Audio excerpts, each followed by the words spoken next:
and I want you to tell me, I want all of you guys to tell us if you think that this person is making this up or if did this really happen. So here we go.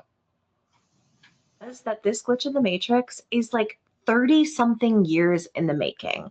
And it all started with a boy named Steve. I start preschool when I'm 3 years old. I go to preschool. There's this boy in my class named Steve. We're in the same class in kindergarten, first, and second grade. But something happens in second grade, okay? In second grade, my family moved from New York to Michigan. We moved away. I was a new kid in second grade. I start my new class. A couple months later, in my new second grade class in a new state, my teacher says, "Hey, kids, we're getting a new kid." Steve comes walking in. I'm like, weird, Steve. Did your family move here too? He's like, yep, sure did. Weird. So in second, third, and fourth grade, we're in the same class. In fifth grade, my parents switched houses in the same town that we lived in, but it was a big city, so we had to switch schools again. Thanks for that, Mom and Dad. So I'm a new kid, right, in fifth grade, starting on the first day, and my teacher's like, "Hey, there's another kid who also went to your old school. He's in the other class. Guess who it is?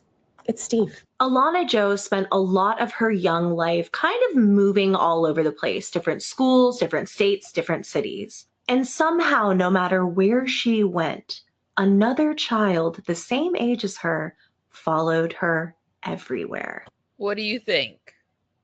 Do you think it's possible that everywhere she's been for the last 30 years or 40 years, another person has followed her unexpectedly? This is a hard one. We're going to listen to more, but Okay, good. put that in your mind. I'm going to reserve judgment then. But first, can I just say I am here for that lipstick on the content creator. Yeah, she looks great. Yeah, that's awesome lipstick. Yeah. We moved back to New York, to a different town than we originally lived in. So it's like November, I moved there. In May of that year, our teacher's like, "Hey, we have a new kid shadowing. He's also from Michigan, where you just came from." Oh, I also want to say, I also have a theory about Michigan because I think you can connect everything weird in the world back to Michigan, kind of like, is it the 6 degrees or 5 degrees of Kevin Bacon? I have that same theory about Michigan because here we're back to Michigan. Who it is. It's freaking Steve. It's Steve again. We go off to college. In 2004, I'm studying abroad my junior year in Madrid.